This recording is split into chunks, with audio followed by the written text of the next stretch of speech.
acknowledging that I had to do that. But I did it because of the warning from my grandmother. And I did it because she started to call people that I worked with and that I was friends with. Not so much work with, but people who were associated with me who, and telling them that I was trans and outing me. And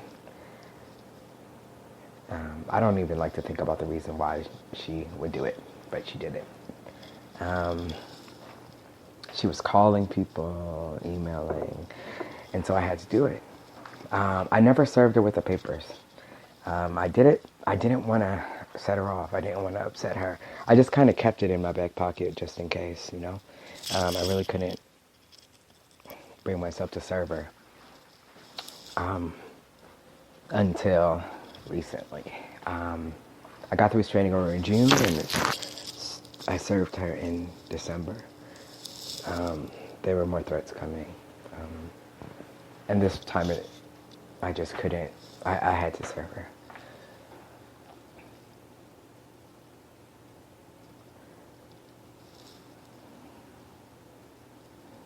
I don't know if I'll ever get my mom back again. Mental illness is just like any other illness. The more you ignore it, the worse it becomes and the harder it is to recover. And that's a really bitter pill for me to swallow. I doubt I'll see my grandparents again before they die. And that's another really hard pill to swallow. I hope that I do get my mom back. I hope that she gets her life back. Every time I get a message from my sister or someone, I'm always dreading that it's the call telling me that my mom's dead or that my grandparents are dead. My mom's just been getting worse. She was recently hospitalized, a few months ago for being naked outside. A neighbor called the police. And I'm dreading any reports that I get because there's absolutely nothing I can do. And unless someone where she lives can convince her to get some help, I don't know if I will ever see her again.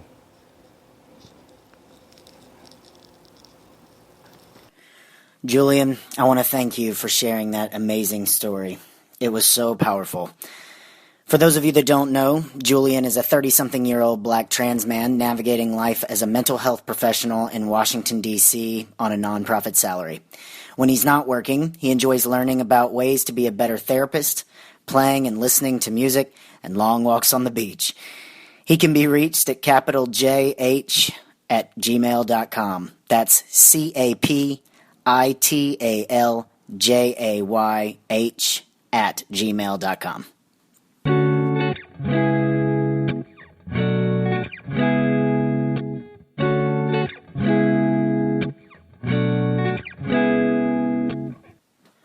Our last story comes to us from Ari Aga.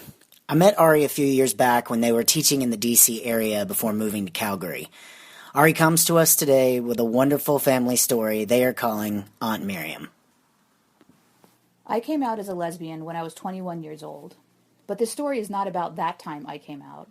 It's about a different time. You see, I learned very quickly that you don't just come out of the closet once.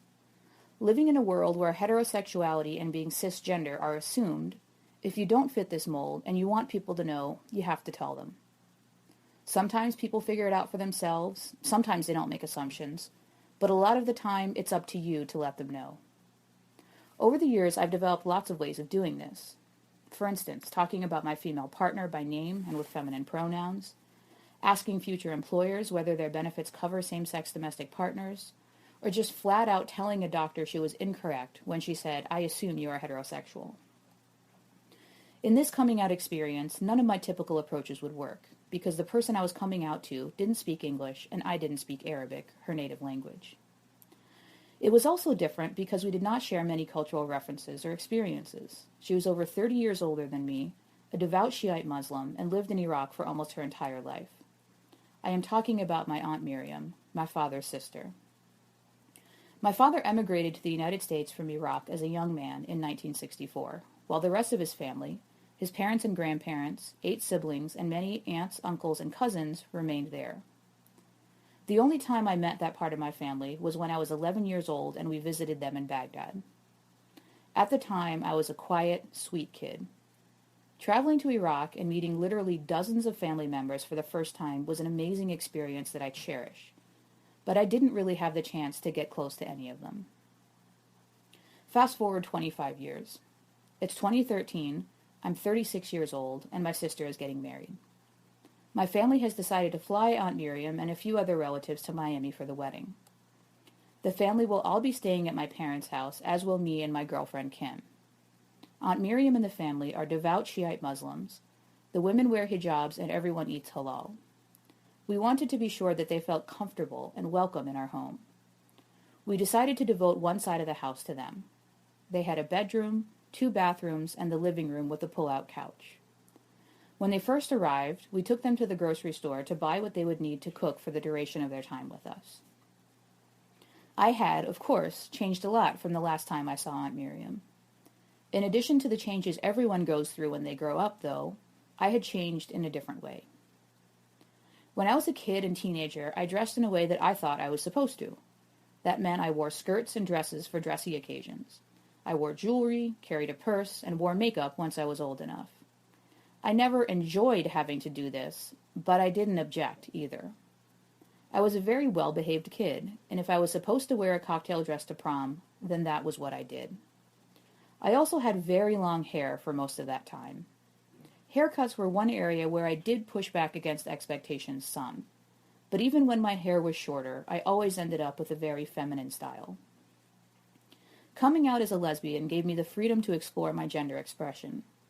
Within about a year of coming out, I went from hair that reached past the middle of my back to a brush cut. I discovered that I felt far more comfortable in my own skin when I wore clothes sold in the men's department. I'm not just talking about wearing a tux for formal occasions, but quote-unquote men's button-downs, polos, jeans, and shorts. Finding clothes in the men's department that actually fits is a story for another time. By the time I was in my mid-30s, I had fully embraced this part of myself and wasn't bothered on the occasions when I was taken to be a man. My family and friends all knew this was who I was, and they no longer gave it a second thought. Aunt Miriam and the rest of my family was not around to witness this transition, though. Over the years, we had kept in touch, mostly over the phone and almost exclusively through my dad. Every few months, we'd get a call with a crackly connection from Baghdad, and my dad and our family would catch up. These conversations were entirely in Arabic, so I never knew exactly what was said, but from what my dad told us, there were a lot of "we miss yous" and a lot of love, but not a whole lot of detail. They'd know how we were doing in school, how our health was, and eventually about our careers. But there certainly were no updates about me dating women or my shifting gender expression and identity. So Aunt Miriam was going to be in for a surprise when she arrived in Miami. In planning for the wedding and my time in Miami, I was unsure of how things would go. I realized that I actually knew very little about my Aunt Miriam and my cousins who were coming to visit. From my dad, I learned the basics, their names and ages and how they were related to me. But that was basically it.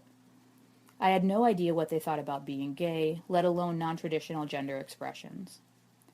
I found myself relying on stories from my dad about growing up in Baghdad, media representations of culture in the Middle East, my own observations about how my dad and our friends from the area talked about being gay, and my own experiences being gay and presenting in a masculine way. With this as my background, I wasn't feeling very hopeful. At the same time, though, I was very much looking forward to spending time with my aunt and cousins. This was my dad's favorite sister, and I had warm, fond memories of her from our visit to Baghdad. I remember her in the kitchen preparing truly decadent meals. I remember sitting to share those meals with her and a house full of other relatives. I remember lots of hugs and kisses and habibis. Habibi is an Arabic term of endearment. It is used to refer to someone you love and loosely translates to my darling. Even though I didn't know her very well, Aunt Miriam was my family, and I was glad to have the chance to be with her, even if we didn't share a language, a culture, or much of a history. I'm not sure if it was my method of coping, but in the weeks leading up to the wedding, I didn't actually spend much energy worrying about how my Iraqi family would receive me. I didn't know what to expect when we first saw each other after decades of so little direct contact. I didn't have a plan for how to talk to them about who I was or who Kim was. I didn't know how they'd react when I wore a tux as a part of the wedding party. And that all felt okay. I guess my plan was really to not have a plan, to take things as they came, focus on this special day for my sister, and try to appreciate every moment I could spend with my family. To be honest, the time I spent in Miami for my sister's wedding went by in a bit of a blur. In addition to the amazing gift of my dad's side of the family visiting, we had a 150-guest wedding to throw. Scattered in with the running of errands, hosting out-of-town guests, trips to and from the airport, wedding ceremony, reception, and pre- and post-parties, though, there were many moments of clarity. I remember walking into the kitchen in my parents' house, having just gotten into town, and seeing Aunt Miriam sitting at the table, talking and laughing with my dad. Tears immediately came to my eyes as we embraced. I was not prepared for the waves of emotion I would feel when I saw her again. I remember meeting my aunt and cousins in the church before the wedding ceremony, all decked out in my tux, and them making a total fuss over me. There were tons of oohs and ahs, lots of gestures, many compliments in Arabic and English, and even a thumbs up from my Aunt Miriam. In the week following the wedding, I remember going out to dinner with my cousin, Raged, my partner Kim, and my mom. Raged speaks English fluently, and during dinner asked me how Kim and I met and how long we had been together. It was clear she, and therefore the rest of the family, understood that Kim and I were a couple. When I told her our story, she was smiling from ear to ear. She loved it. Probably the most poignant memory was when Kim and I were getting ready to leave Miami. Aunt Miriam and the family were staying for another week, so we said our goodbyes at the house. In fact, we said our goodbyes in the kitchen where we first set eyes on her just a week before, after such a long absence. There were lots of hugs and kisses, lots of affirmations of how wonderful it was to see each other and how much we loved and would miss each other. When I got to Aunt Miriam, though, it felt even more special and deep. We shared another long hug, and both of us started to cry. She said, "Love, love, love," over and over again in English and then in Arabic. And I said, "Habibi," over and over again and told her I loved her. Then she hugged and kissed my partner Kim and told her, with Raged translating, "I love you and I will never forget you because you are Ari's friend." It was her way of telling me that she saw me, she understood me, who I was and who I loved, and that she loved me. What an incredible gift. My aunt, a woman in her 60s who was raised in a conservative Iraqi family, is a practicing Shiite Muslim, and has lived almost all of her life in Iraq, fully embraces me, the genderqueer child of her brother, who presents masculinely and is in a relationship with a woman. This was one of the hardest and easiest coming out experiences I've had, so far at least. It gives me hope. I don't know if I'll ever get to visit with Aunt Miriam again, but I know that we have connected. She will always love me, and I will always think of her as my Habibi. Thanks for sharing that beautiful story, Ari. Ari is a genderqueer advocate of feminism, anti-racism, and trans rights. They live in Calgary, Alberta, Canada, and work as a public policy researcher. They are on the board of directors of Calgary Outlink Center for Gender and Sexual Diversity. Ari also sings with One Voice Chorus, Calgary's mixed voice choir for LGBTQ singers, and with Barbarellas, an a cappella barbershop ensemble for queer gals and pals. They can be reached at ari.aga.arc@gmail.com. That's ari.agha.arc@gmail.com.